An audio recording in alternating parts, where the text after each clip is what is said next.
ना मानते हुए हॉस्पिटलों में गए, अपने परिवारों को निपटाया। मैं कह रहा हूँ, हॉस्पिटलों में जाके अपने परिवारों को निपटाया।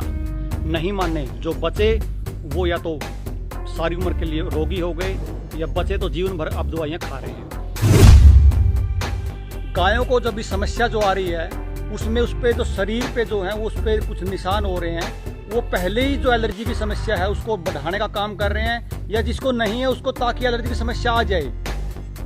अरे कितना और कितना मतलब कितना समझाएं आप लोगों को कि उसकी वजह से मेरे गांव में अभी तक सिंगल किसी एक भी पशु को ये रोग नहीं आया है। लेकिन जिन गांव में ये व्यवस्था नहीं है उन गांव में रोग आए हैं और वहाँ समस्या भी पैदा हुई है। जो भी साथी मुझे सुन रहा है, अगर किसी को ना पता हो किसी गांव में, तो मैं मेरे गांव वालों से पूछ के आपको फॉर्मूला दूंगा और आज से अभी से गांव में वो धूनी देने का काम शुरू करिए, क्योंकि उसमें गूगल वगैरह कुछ औषधियाँ होती हैं जिससे उस गांव में संक्रामक रोगों से बचा जा सकता।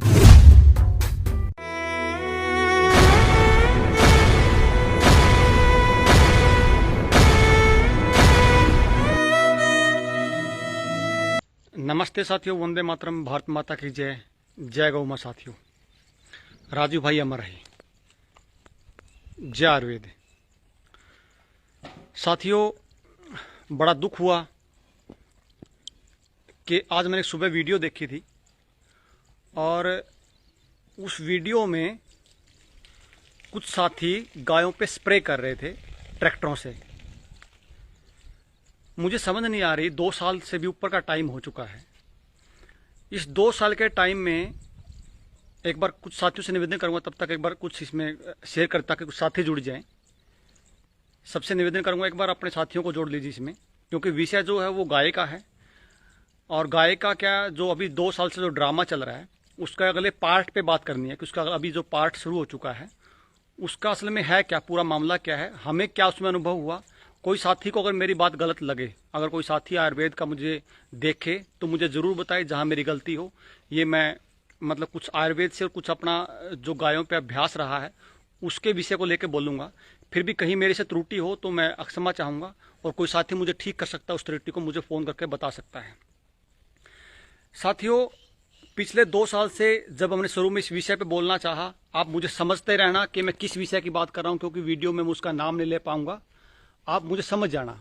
तो जब स्टार्टिंग से हमने बोलना शुरू किया तो कुछ तथाकथित जो महामूर्ख जो हैं, पहले उन्होंने क्या किया, पहले उस तथाकथित उस काल के दौरान ना मानते हुए हॉस्पिटलों में गए, अपने परिवारों को निपटाया।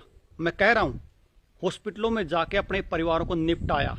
नहीं माने जो बचे वो या तो सारी उम्र के लिए रोगी हो गए या बचे तो जीवन भर अब दवाइयाँ खा रहे हैं। फिर आया नंबर सुई का, नहीं माने फिर लगवाई, जो बचे थे उनको लगवा दी, खुद भी लगवाई और घर वालों को लगवा दी। अब 2 साल से लगभग जो बचे थे उनको निपटवा दिया, फिर भी अकल नहीं आई, अकल फिर भी नहीं आई। अब वो क्या करने जा रहे हैं, मैं एक वीडियो देख रहा हूं जिस वीडियो में कुछ तथाकथित महामूर्ख जो जिसको मैं कहूँगा, वो गायों पे स्प्रे कर रहे हैं। उनको आज तक इतनी अकल नहीं आई कि जिस चीज़ का आप स्प्रे कर रहे हो, मैं नाम नहीं लूँगा उसका, उससे तो पहले ही स्किन के रोग हो रहे हैं। एक पूरी की पूरी उसमें उस पर लेख छप चुका है, पूरा का पूरा उस पर अध्ययन हो चुका है कि आप अगर उसका स्प्रे करोगे शरीर पे तो उससे शरीर की एलर्जी आएंगी। गायों को जब भी समस्या जो आ रही है उसमें उस पर जो शरीर पे जो है वो उस पर कुछ निशान हो रहे हैं, वो पहले ही जो एलर्जी की समस्या है उसको बढ़ाने का काम कर रहे हैं, या जिसको नहीं है उसको ताकि एलर्जी की समस्या आ जाए। अरे कितना और कितना समझाएं आप लोगों को। उससे किसी को फायदा हुआ क्या? स्प्रे से आज दुनिया भर के स्प्रे करवा दिए लोगों पे, उससे तो कुछ हुआ नहीं। अब गायों पे उठा के गायों पकड़ने लग गए। साथियों, जब तक आप आयुर्वेद को नहीं पढ़ोगे, नहीं समझोगे, इसी तरह आप बार बार कोई भी सरकार या कोई भी जो दुनिया के जो ताकतें हैं वो आपको इसी तरह बरगलाती रहेंगी। मैं अभी गायों के विषय में पूरी जिम्मेवारी के साथ कह रहा हूं, मेरे पास 20 से 22 गौवंश है। एक सिंगल गाय को भी बुखार जुकाम तक नहीं हुआ है, कुछ भी नहीं है। आप इसको इस तरह समझ लीजिए, जहां बारिश ज्यादा है या ये बारिश का जो मौसम है, इसको आयुर्वेद में महर्षि चरक ने, मान लीजिए किसी की भी शास्त्र को आप पढ़ोगे तो इस ऋतु को रोगों की जननी कहा गया है। पशु पक्षी हो, गाय हो, भैंस हो, आदमी हो, मनुष्य, कुछ भी हो, इस रोग में, इस मौसम में बिल्कुल रोग आने की संभावनाएं हैं, बुखार आने की संभावना है, इसमें कहीं से कोई दो राय नहीं है, कतई कोई दो राय नहीं है। स्वाभाविक सी बात है, जो गाय का और मनुष्य की जो लगभग जो शरीर जो बताया थोड़ा सा, जो बीमारियां जो आती हैं वो लगभग कॉमन सी पाई, कुछ बीमारियां कॉमन भी पाई जाती हैं। तो गाय का जिस तरह से मनुष्य का शरीर इस एलोपैथी को नहीं मानता, इसी तरह गाय का शरीर भी एलोपैथी को नहीं मानता। अगर आप इस बुरे दौर में या बुखार के दौर में गाय को एलोपैथी की दवाई दोगे तो वही हाल होगा, वही मंजर होगा जो 2 साल पहले मनुष्य के साथ हुआ था। ये बात आपको समझनी पड़ेगी। बहुत आसान सी चिकित्सा है गाय की, कोई बड़ी कहानी नहीं है। पहले भी बुखार आए हैं, उस बुखार में हमारी भी पहले 7, 8, 10 साल से जब से गाय रख रहे हैं, पहले बुखार आए हैं। बुखार में पहले भी गाय मर जाती थी, कोई बड़ी बात नहीं है। अभी बुखार है, इसको पैनिक मत बनाओ, मत बनाइए इसको पैनिक है। मैं एक चीज़ देख रहा हूँ, मैं कुछ दिन से मैं काम कर रहा हूँ मेरे अड़ोस पड़ोस के गांव में। मेरे गांव में लगभग मैं मेरे गांव के जो ऋषि, मेरे गांव के जो मेरे पूजनीय हैं, जो मेरे गांव के जो आदर्श हैं, मेरे गांव के जो बड़े हैं मेरे गांव के, मैं उनका आज हाथ जोड़ के आभार करता हूं, मैं निवेदन करता हूं कि मेरे गांव के लोगों ने, बुजुर्गों ने ऋषि परंपरा को निभाया। और आज तक जब से मैं जन्म से मैंने आज तक जब देखा है, मेरे गांव के बुजुर्गों ने एक व्यवस्था बना के दी है कि जब भी ये मौसम आएगा, उस मौसम में मेरे गांव के बुजुर्ग क्या करते थे कि बहुत सारी औषधि ला के शहर से, बाहर से, उनको कूट पीस के घी मिला के और धूनी देने का काम बच्चों से करवाते थे पूरे गांव में। 2 साथी, युवा साथी, उसको जो अंगार होते हैं, गाय के गोबर के जो कंडे होते हैं, उस अंगार पे उस जो समीधा जो होती है, जो भी हवन सामग्री होती है, उसको बाल्टी में डाल के पूरे गांव में, पूरे के पूरे गांव में घर घर तक पहुंचाने का उस धूने में काम होता था। 2 साथी उस काम में लगते थे। जब मैं 20-22 साल का था तो मैंने भी ये काम में हिस्सा दिया है।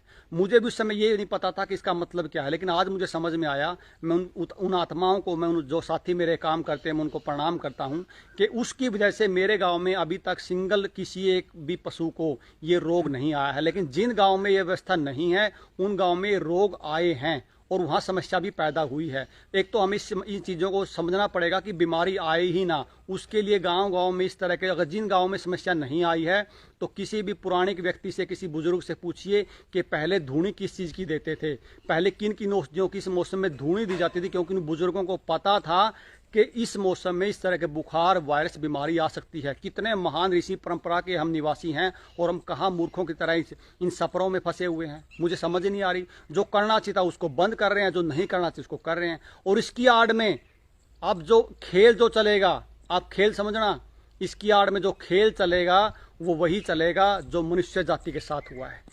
क्योंकि इनकी गाय दुश्मन जो है, इन WHO की जो दुश्मन है वो मनुष्य से ज्यादा दुश्मन गाय है। इन सरकारों की दुश्मन गाय है।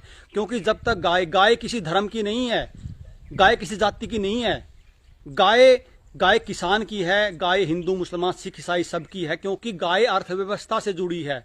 एक गाय ही है जो आपको न्यू वर्ल्ड ऑर्डर से बचा सकती है। इसका धर्म से कोई लेना देना नहीं है। ये तो जानबूझ के इसको धर्म से इसलिए जोड़ा गया ताकि दूसरे धर्मों को लोग इसके छोड़ दें। मुझे बताइए, गाय का हिंदू मुसलमान का क्या मतलब है?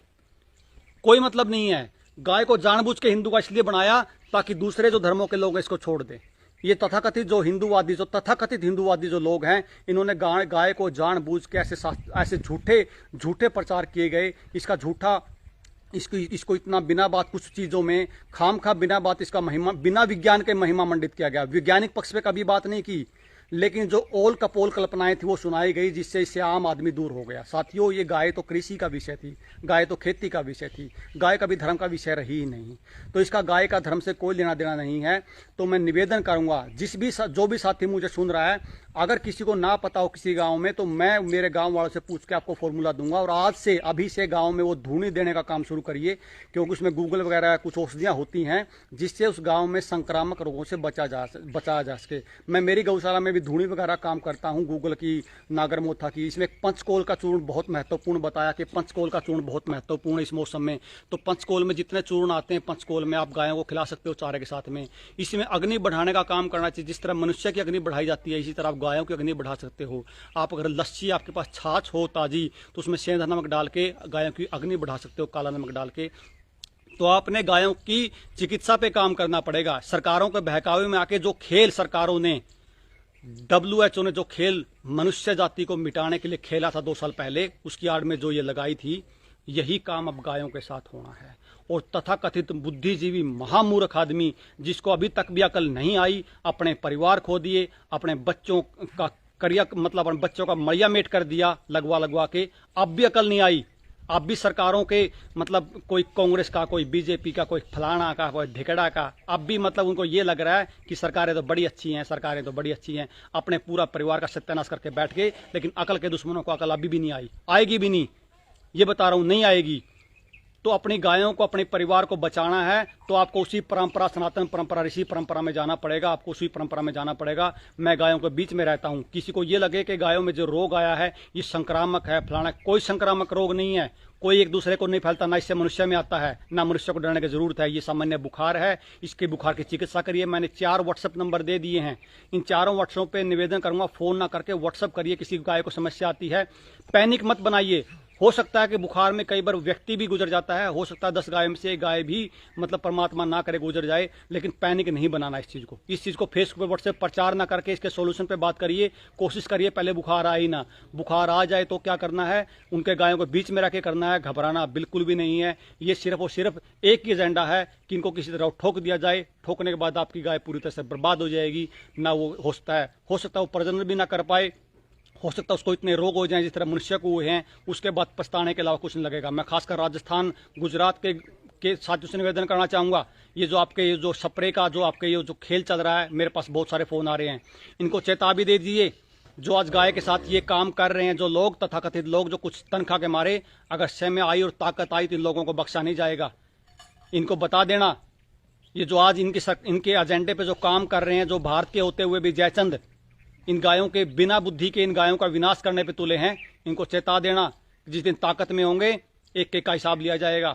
साथियों, मैं निवेदन करूंगा जनता सरकार मोर्चा के साथियों से, अगर आपके गांव में कोई नंदी को समस्या आई, किसी को गाय को समस्या आई, तो 4 नंबर दिए हैं। फिर भी किसी को डर लगता है कि बीमारी मुझे ना लग जाए, तो हमें फोन करना, हम आएंगे आपके गाँव में जहां आसपास के साथी होंगे। जनता सरकार मोर्चा के साथियों से आह्वान करता हूं, डरने की कतई जरूरत नहीं है। आप जहां भी समस्या है गौशाला में जाइए, बेधड़क होकर जाइए, कोई पालन नहीं करना किसी चीज का, डरना नहीं है बिल्कुल भी, कतई भी। और जाइए आप मौके पे, पूरा मौका देखिए, मौका क्या है, और हमें बताइए। और ये जो ड्रामा सरकार करने पे तुलिए, इस ड्रामे को फेल करिए जितना जल्दी हो सकता है। आप लोग ही हैं जनता सरकार मोर्चा, राजीव दीक्षित के फैन फॉलोवर, जो सिर्फ और सिर्फ इन ताकतों को रोक सकते हैं। दुनिया में किसी दुनिया की ताकत में दम नहीं है इनको रोक देगा। आप वो योद्धा, आपके जिम्मे परमात्मा ने इसको काम को दिया है, इस काम को अंजाम तक पहुंचाइए। और इन तथाकथित जो समाज के, जो राष्ट्र के, जो मानवता के दुश्मन है, इनको मुंह तोड़ जवाब देना होगा। मृत्यु से भय मत खाओ, मृत्यु सबको आनी है। ये कभी गाय के नाम पे, कभी व्यक्ति के नाम पे नहीं चलेगा नाटक ये ज्यादा दिन तक। तो साथियों, 4 नंबर दिए हैं, जहां समस्या है गाय का, जहां फोटो है उसके घर पे जाइए, बताओ जी क्या समस्या है, मैं चिकित्सा करता हूं। अपनी जिम्मेवारी लेकर करिए और डरना कतई नहीं है, पैनिक नहीं फैलाना है। ये वही काम दोबारा दोहराने की स्थिति की उसमें है। अभी 10-15 दिन का मौसम बचा बारिश का, आएगा रोग, आने से पहले कैसे बचना है। अगर ये कतई भी, ये जो सरकार की जो गाइडलाइन, कतई पालन मत करिए इनका। ये सारी फंसाने वाली हैं, भ्रमित करने वाली हैं। जिस मूल पे काम करना चाहिए, तथाकथित मैं कहता हूं, बोले ये बीजेपी की सरकार है, घंटा बीजेपी की सरकार है, हिंदुत्व सरकार है। ये किस चीज की सरकार है? ये क्यों नहीं कहती सनातन परंपरा में यज्ञ करिए? आप क्यों नहीं कहती सनातन परंपरा में क्या गूगल की इनकी आयुर्वेद की धूनी करिए? ये उठा के कभी स्प्रे दे रही, कभी कुछ कर रही है। और कुछ लोगों को लगता है कि मतलब ये राष्ट्रवादी, ये हिंदूवादी सरकार है। नाश किया इस हिंदूवादी सरकार ने, इस सनातन व्यवस्था को तार तार किया है। साथियों, निकलिए इनसे। ये गाय के सबसे बड़े दुश्मन हैं कांग्रेस, और इस लेफ्ट ने तो कह के खाई है गाय, इसने धर्म के नाम पे खाई है। माफ कीजिए मुझे अगर मेरी कोई बात का बुरा लगा, लेकिन सोचिए आप, चिंतन करिए इस बात का। ये विषय कोई पार्टियों का विषय नहीं है, ये विषय हमारे नस्ल फसल और बच्चे बचाने का विषय है। ये विषय मानवता बचाने का विषय है। ठोकर मारिए इनको। और एक ये व्यक्ति इतने ऊंचे पद पे बैठ के भी इसको शर्म नहीं आती, कह रहा कि तिरंगा लगवाऊंगा। आप तिरंगा लगवाओगे हमसे? जिसके घर से कभी तिरंगा उतरा ही नहीं, जिसके घर से फौजियों के कफन तिरंगे में आते, उसको ये तिरंगा लगाना सिखाएगा? और सहारा ले रहा है ये किस तरह के लोगों का? एक सिरसावाड़ा का सहारा लेके बैठ रहा है तिरंगा लगाने के लिए हरियाणा में, जो अपने कर्मों की, कुकर्मों की सजा भोग रहा है, सारी उम्र आजीवन कैद भोग रहा है, उसको कह के उसके लोगों से जानबूझ के मतलब तिरंगा के नाम पे राजनीति कर रहा है। हमारे घर पे तिरंगा लगवाएगा जिसके घर पे कभी तिरंगा उतरा ही नहीं है। आप क्या तिरंगा लगाओगे? आप आरएसएस के मुख्य कार्यालय लगा दीजिए, तिरंगा लगाने का शौक है तो। ये तिरंगा लगवाएगा, मैं तिरंगा लगाना सिखाएगा। साथियों कुछ नहीं है ये आपको अब की बार कुछ नया इसकी आड़ में कुछ बड़ा करके जाएगा। ये राजीव भाई ने पहले बताया था। ये जिस तरह ये सिर्फ नाम का फर्क है, सरकारों में कोई फर्क नहीं है। छोड़ दीजिए इसका मोहलाल, छोड़ दीजिए इनका। तो साथियों आपसे निवेदन करूंगा, इस गायों के विषय में जितना जल्दी हो उसके ग्राउंड लेवल पर जाइए। कोई समस्या है तो हमें बताइए। यह आपका काम है, सिर्फ फेसबुक पे नहीं जाना आपको। जहां गौशाला में समस्या है, जिस गांव में समस्या है, वहां पहुंच जाना है। और कोई गलती से भी गायों को मत लगवा लेना, फिर बाद में पछताने के अलावा कुछ नहीं मिलेगा। जिस तरह आपने अपने परिवार का विनाश कर लिया, उसी तरह गाय का विनाश होते देखोगे। वंदे मातरम साथियों, भारत माता की जय, जय गौ मां साथियों।